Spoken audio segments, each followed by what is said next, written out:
श्री प्रेमानंद महागाथा जो जीवन की दिशा बदल दे। अध्याय 2, गंगा किनारे का सिंह, कठोर साधना और आनंद स्वरूप नाम। हे पूज्य महाराज जी के प्रिय भक्तजनों, अपनी आंखें बंद कर लीजिए और मेरे साथ उस अद्भुत तप की कल्पना कीजिए।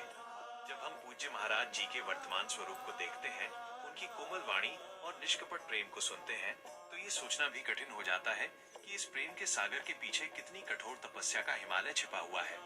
ये वो गाथा है जिसमें एक कोमल बालक ने अपने शरीर को वैराग्य की अग्नि में झोंककर सोने से भी ज्यादा शुद्ध बना दिया था। तो आइए अब हम प्रवेश करते हैं उस कठिनतम काल में। हमने पिछले अध्याय में देखा कि कैसे बालक अनिरुद्ध ने मात्र 13 वर्ष की उम्र में सत्य की खोज में अपने घर का त्याग कर दिया। अब प्रश्न था, इस वैराग्य की अग्नि को कौन सी भूमि शीतलता देगी? घर छोड़ने के बाद बालक अनिरुद्ध का मन तुरंत भगवान शिव की नगरी काशी, वाराणसी की ओर खिंचा चला गया। काशी, जहां ज्ञान और वैराग्य सदियों से गंगा के घाटों पर तपस्या करते रहे हैं, लेकिन अनिरुद्ध ने किसी आश्रम या मठ का सहारा नहीं लिया, क्योंकि उनका स्वभाव आरंभ से ही स्वतंत्र और नियमों का कठोर पालन करने वाला था। वो मानते थे कि सच्चा साधक किसी संस्था के बंधन में नहीं बंधता। वो कहाँ रहे? गंगा जी के घाटों पर। गंगा जी ही उनकी माता बनी और खुला आकाश उनकी छत।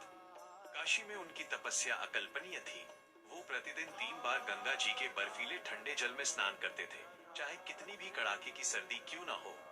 उनके पास न कोई बिस्तर था, न ही कोई कंबल, बस एक कमंडल, एक चादर और एक गमछा। जीवन यापन के लिए उन्होंने आकाश वृत्ति को अपनाया। आकाश वृत्ति का अर्थ है जीवन में केवल वही स्वीकार करना जो ईश्वर की कृपा से बिना किसी प्रयास या मांग के प्राप्त हो जाए। महाराज जी स्वयं बताते हैं कि वो तुलसी घाट पर एक विशाल पीपल वृक्ष के नीचे बैठते थे। उनकी दिनचर्या देखिए, 10 से 15 मिनट के लिए भिखारी की लाइन में बैठना। अगर उतने समय में किसी ने कुछ भिक्षा दी तो ठीक, नहीं तो उस दिन केवल गंगा जल ही मेरा भोजन होता था। सोचिए, इस युवा ब्रह्मचारी का शरीर भूख, ठंड और कठोर नियमों से निरंतर तप रहा था, लेकिन उनका मन ईश्वर के नाम जप में अटल था। जब उन्होंने अपने जीवन को पूरी तरह त्याग और साधना में समर्पित कर दिया, तब उन्हें नैष्ठिक ब्रह्मचर्य की दीक्षा दी गई। उनके गुरुदेव ने उन्हें उनका पहला दिव्य नाम दिया, आनंद स्वरूप ब्रह्मचारी। बाद में जब उन्होंने महावाक्य स्वीकार कर संन्यास धारण किया, तब उन्हें स्वामी आनंद आश्रम नाम से जाना गया। ये नाम इस बात का प्रमाण था कि उन्होंने तपस्या के बल पर आंतरिक आनंद को प्राप्त कर लिया था। वो देह की चेतना से ऊपर उठ चुके थे। उनके लिए सुख और दुख, ठंड और गर्मी सब एक समान थे। वो बन चुके थे गंगा किनारे के सिंह। अब सवाल ये उठता है कि जो सन्यासी राधा कृष्ण के प्रेम मार्ग के लिए बना है, उसे अपने जीवन के शुरुआती चरण में भगवान शिव की नगरी काशी में इतना कठोर तप क्यों करना पड़ा? महाराज जी स्वयं इसका उत्तर देते हैं। संसार का त्याग और ज्ञान की दृढ़ता ये भगवान शिव की कृपा से ही प्राप्त होती है। जब एक साधक का ज्ञान और वैराग्य पक्का हो जाता है, तभी वो परम प्रेम के मार्ग पर चलने के योग्य बनता है। लेकिन इसी कठोर तपस्या के दौरान एक ऐसी अकल्पनीय घटना घटने वाली थी जो इस आनंद स्वरूप ब्रह्मचारी के जीवन को काशी की गंगा से सीधा वृंदावन की यमुना की ओर मोड़ देगी।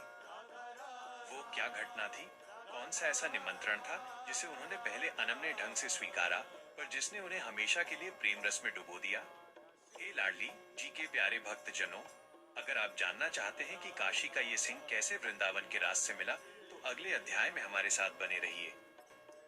पूज्य गंगा किनारे के सिंह ने सिखाया है कि नाम जप ही सबसे बड़ा धन है। तो उठिए, नियम बनाइए और संकल्प लीजिए।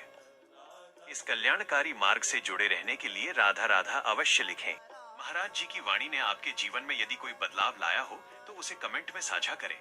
और हाँ, रोजाना श्री राधा नाम की महिमा सुनने के लिए अभी सब्सक्राइब करें, ताकि आपका जीवन प्रेम आनंद से भर जाए।